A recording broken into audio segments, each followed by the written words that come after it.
ایک وکیل صاحب بتاتے ہیں کہ میرے پاس ایک موکل کا کیس آیا جو کسی قتل میں ملوث کیا جا رہا تھا۔ میں کیس کا باریک بینی سے جائزہ لیا۔ جب مجھے یقین ہو گیا کہ میں اپنے موکل کو اس کیس سے باعزت بری کروانے میں کامیاب ہو جاؤں گا تو میں نے بھاری فیس کے عوض کیس ہاتھ میں لے لیا۔ یقین کریں ہائی کورٹ تک میں نے اسی فیس کے بدلے اپنے موکل کا کیس لڑا، مگر چاہ کر بھی اسے نہ بچا سکا۔ جس دن ہائی کورٹ نے اس کی سزائے موت کا فیصلہ برقرار رکھنے کا فیصلہ سنایا تو میری کڑی محنت اور ساری رات جاگ کر کی گئی دعائیں ضائع ہوتی ہوئی محسوس ہوئیں۔ میں خود جج کے سامنے بیٹھ کر رونے لگا۔ جج صاحب نے میرے لیے پانی منگوایا، مجھے پیش کیا اور اٹھ کر چیمبر میں چلے گئے۔ میں نے پانی پیا، اوپر نظر اٹھا کر دیکھا تو میرا موکل ہتھ کڑیوں میں جکڑا میرے سر پر کھڑا تھا۔ میری بجائے اس کی آنکھوں میں میرے لیے تسلی کے جذبات تھے۔ اس نے ہمت جمع کر کے مجھے مخاطب کیا اور کہا کہ وکیل صاحب کہ میں نے بری نہیں ہونا، آپ اس کیس کو چھوڑ دیں۔ میرا موکل پہلے دن سے مجھے یہ بات کہتا آ رہا تھا، مگر میں ماننے کے لیے تیار نہیں تھا، کیونکہ میری نظر میں میرے موکل کا کردار سزائے موت جتنا نہیں تھا۔ چند سال کی سزا سنائی جا سکتی تھی، وہ بھی سپریم کورٹ یا ہائی کورٹ سے ختم ہو جانی چاہیے تھی، مگر آج ہائی کورٹ کے فیصلے نے مجھے بھی مایوس کر دیا تھا۔ میں نے بھی اسے تسلی دی کہ تم بچ جاؤ گے، مگر پہلی بار میرا دل کہہ رہا تھا کہ ایسے نہیں ہوگا۔ میرے کھوکھلے الفاظ اس پر بھی اثر انداز نہیں ہوئے۔ مجھے اسی حالت میں چھوڑ کر وہ آگے بڑھ گیا تھا۔ میں نے بھی اس کیس کو چھوڑنے کے لیے ذہن بنا لیا تھا، اور جیل میں خصوصی ملاقات کے دوران میں نے اپنے موکل کو بتا دیا تھا کہ میں مزید اس کے لیے نہیں لڑ سکتا، کیونکہ میں جتنی بھی تیاری کر کے جاتا تھا، دوران بحث میرے منہ سے کوئی نہ کوئی ایسا لفظ نکل جاتا تھا کہ وہ میرے ہی موکل کے خلاف ثبوت بن جاتا تھا۔ میں نے اپنی غلطی تسلیم کرتے ہوئے معذرت کی اور نیک تمناؤں کا اظہار بھی کیا۔ میرے دماغ میں عرصہ دراز سے یہ سوال اٹھ رہا تھا کہ میرا موکل اس قدر نا امید کیوں تھا۔ مجھے یہ کیس کسی بھی طرح سال سے زائد چلتا ہوا نظر نہیں آ رہا تھا، مگر میرا موکل باضد تھا کہ وہ اس کیس سے نہیں بچ سکتا، اس لیے اس کو بچانے کی کوشش نہ کی جائے۔ میں نے ہمت کر کے الوداعی ملاقات میں یہ سوال اس سے پوچھ ہی لیا۔ اس نے جو جواب دیا آپ بھی اس کی زبانی ملاحظہ فرمائیں۔ اس نے بتایا کہ میرا نام تاج ارزانی ہے اور میں سکروت کا رہائشی ہوں۔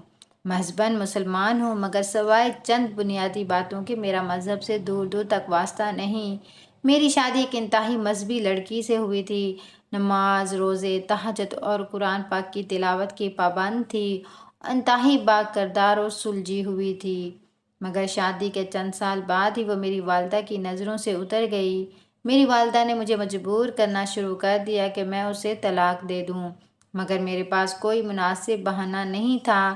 میں نے والدہ صاحبہ سے کہا کہ کوئی وجہ یا موقع بنا تو میں ایسا ضرور کروں گا، یوں بے وجہ طلاق دینا میرے لیے ممکن نہیں۔ میری والدہ نے میری بات نہ مانی اور مجھ پر دباؤ بڑھاتی رہیں، یہاں تک انہوں نے خود سے موقع بنانے کا فیصلہ کر لیا۔ ہوا کچھ یوں کہ میری بیوی امید سے تھی، 6 ماہ کا بچہ اس کی کوکھ میں تھا۔ میری والدہ میری قریبی دوست اور پڑوسی نجیم کے پاس گئی اور اسے کہا کہ میری بہو بیمار ہے، اس کے لیے دوا لا کر دو، ساتھ ہی اسے بتایا کہ بہو فلاں کمرے میں سو رہی ہے، ابھی اس کی آنکھ لگی ہے، تم اسی کمرے میں دوا لے کر آ جانا، میں بہو کے پاس بیٹھی ہوں گی، مجھ سے بار بار دروازے تک نہیں آنا ہوتا۔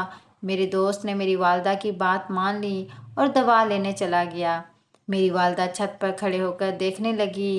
جوں ہی میرے پڑوسی کی آمد کا وقت ہوا، میری والدہ چھپ کر کھڑی ہو گئی۔ میرا پڑوسی دوست دوا رکھنے کے لیے میری بیوی کے کمرے میں داخل ہوا تو میری والدہ نے باہر سے دروازے کو بند کر دیا اور وویلا مچا کر اہل محلہ کو اکٹھا کر لیا۔ اس سب تماشے کا مقصد میری اور میری بیوی کی علیحدگی کروانا تھا، مگر یہ وار ہم پر ہی الٹ پڑ گیا۔ میرا قریبی دوست اور پڑوسی انتہائی متقی پرہیزگار تھا، دوسری طرف میری بیوی کی بھی وفا شعاری اور سلیقے تربیت کی مثالیں دیتے تھے۔ اس کی پاک دامنی کے انجان لوگ بھی قسم اٹھانے کے لیے تیار تھے۔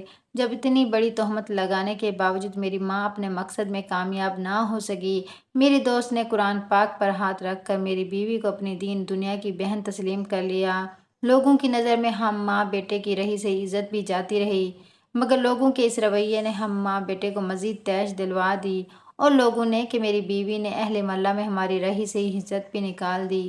میں نے بیوی کو طلاق دینے کا فیصلہ کر لیا، مگر اب میری والدہ کا انتقام طلاق سے ٹھنڈا ہونے والا نہیں تھا، لہٰذا انہوں نے مجھے طلاق کی صورت میں جہیز، زیور، گھر، حق مہر رقم دینے سے ڈرانا شروع کر دیا اور مشورہ دیا کہ اسے قتل کر دو، نہ رہے گا بانس، نہ بجے گی بانسری۔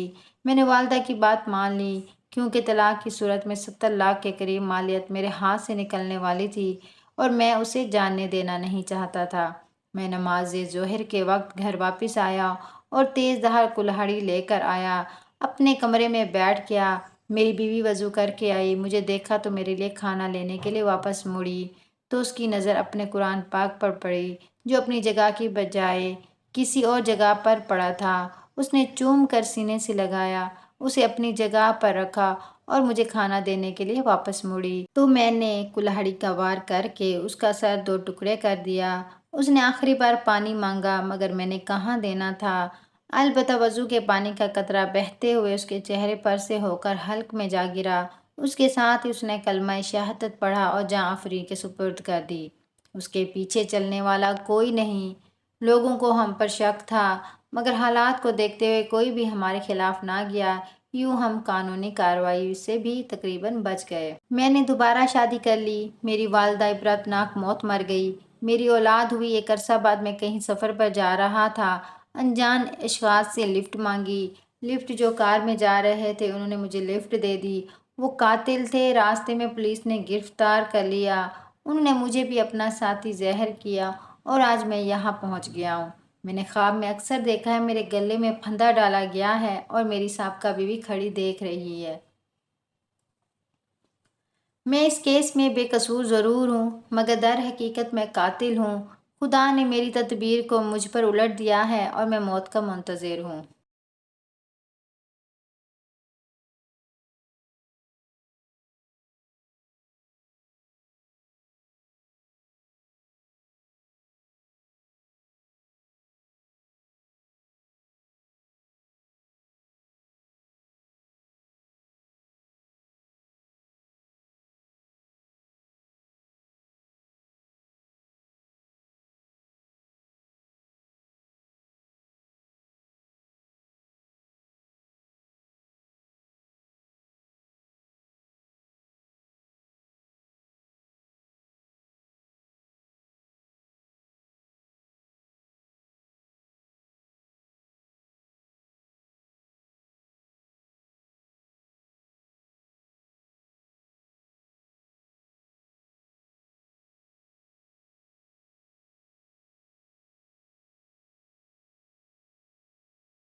اپنے موکل کی بات سن کر میں سمجھ گیا کہ کیوں میری زبان پھسلتی تھی، کیوں میرے ہی دلائل میرے موکل کے خلاف جاتے تھے۔ شاید تقدیر نے اس کی لگامیں کھینچ لی تھی۔ میں اب اس کے لیے فقط دعا ہی کر سکتا تھا۔ دعا دے کر اسے الوداع کہا اور گھر واپس آ گیا۔